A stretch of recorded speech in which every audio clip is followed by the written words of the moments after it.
اللہ نے مضمون کی تکمیل کے لیے وَوَصَّيْنَا الْإِنسَانَ بِوَالِدَيْهِ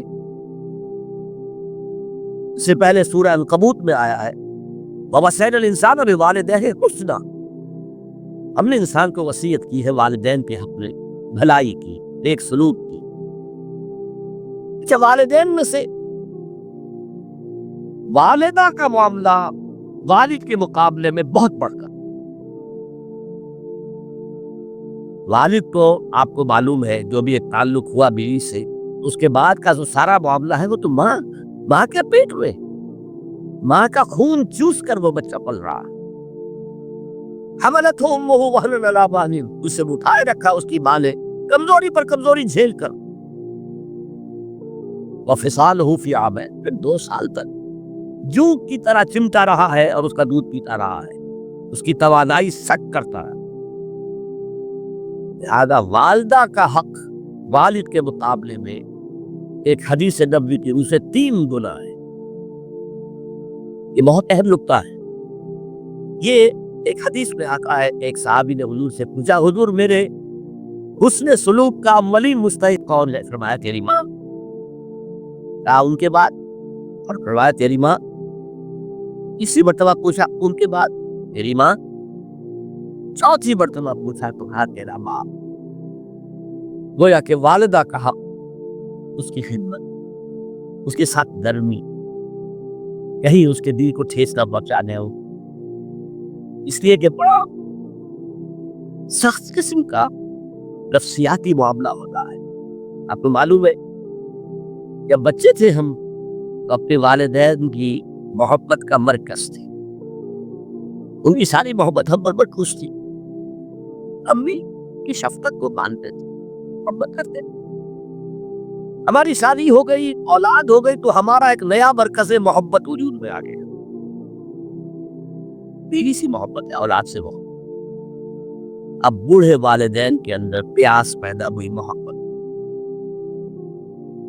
یہی ہمارے ہاں ساس بہو کا جھگڑا ہے، اس کی اصل بنیاد نفسیاتی ہے کہ ان کے دلوں میں پیاس ہے۔ اب اگر ان کی دلجوئی کی جائے، ان کو وقت دیا جائے، ان کے پاس بیٹھا جائے، ان کی باتیں سنی جائے، اب تو ان کو کچھ نہ کچھ جو ہے تسکین ہوتی ہے، ورنہ ایک بڑا احساس محرومی شدید پیدا ہو جاتا ہے۔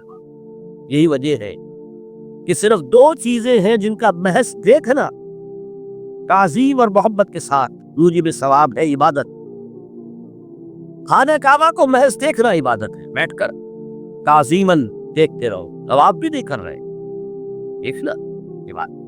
اور بوڑھے والدین کو محبت بھری نگاہ سے دیکھنا عبادت۔ اب یہاں دیکھیے اللہ تعالیٰ کو جیسے کہ کسی جگہ پر فرمایا گیا ان اللہ لا یستحیی من الحق، سورہ احزاب میں ہے کہ تمہارا طرز عمل نبی کے لیے تکلیف دہ تھا، لیکن نبی حیا کی وجہ سے تم سے کچھ کہہ نہیں سکتے۔ اور اللہ کو دو، وہی حیا جو ہے کسی حقیقت کو روک لینے پر آمادہ نہیں کر سکتے۔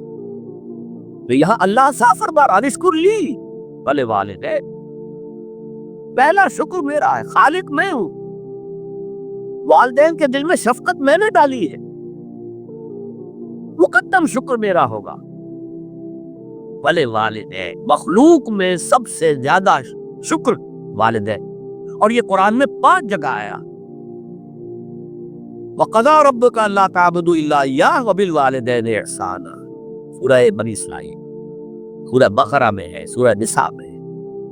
ان اشکر لی وَلِوَالِدَیَّ إِلَیَّ الْمَصِیر، لوٹنا تو میری طرف ہے، میں حساب لے لوں گا کہ تم نے میرا بھی شکر ادا کیا تھا یا نہیں، اور اپنے والدین کا بھی شکر ادا کیا تھا یا نہیں۔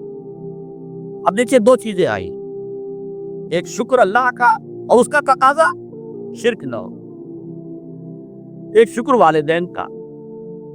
اگر یہ دونوں چیزیں ٹکرا جائیں، کس طرح منطقی وقت ہے قرآن مجید کی آیات۔ والدین حکم دے رہے شرک کرو، کیا کریں؟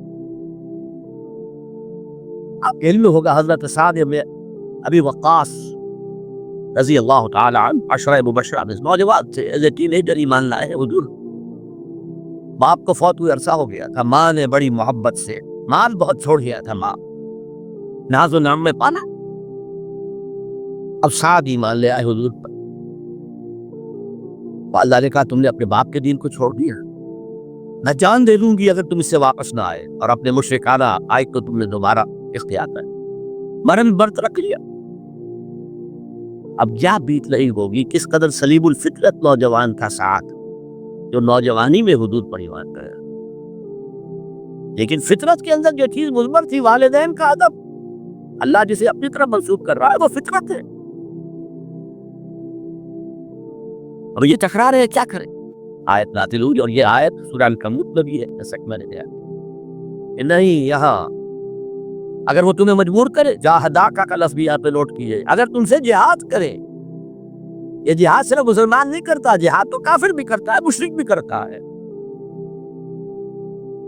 لیکن جہاد ہے، مجبور کر رہے، پریس کر رہے، یہ اپنے آبائی دین میں واپس آئے۔ مصعب بن عمیر کو برہنہ مادرزاد کر کے چچا نے نکال دیا، نہایت ناز و نعام میں پلا ہوا ایک نوجوان۔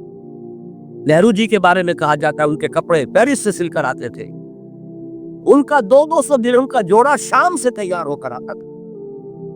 باپ اتنی دولت چھوڑ گیا، اور جہاں سے وہ سب گزر جاتا تھا خوشبو اتنی رچی بسی ہوتی تھی ان کے لباس میں کہ پوری گلی، پورا بازار مہک جا رہا ہے، لوگ مصعب کا۔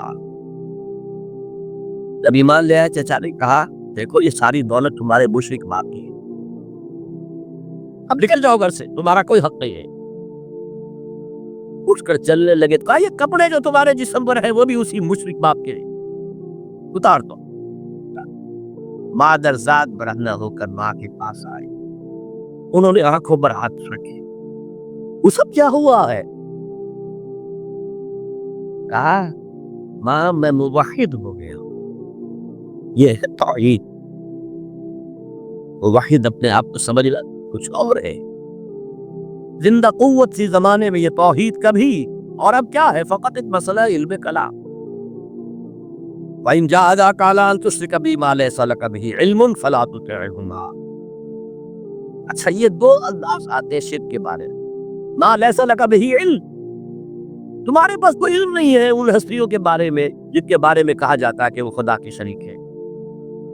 عقل جو ہے یہ عقل انسانی تسلیم نہیں کرتی، ایک ہی ارادہ ہے، ایک ہی اسکیم ہے، ایک ہی حکمت ہے، ایک ہی پلان ہے جو پوری کائنات کو اپنے احاطے میں لیے ہوئے۔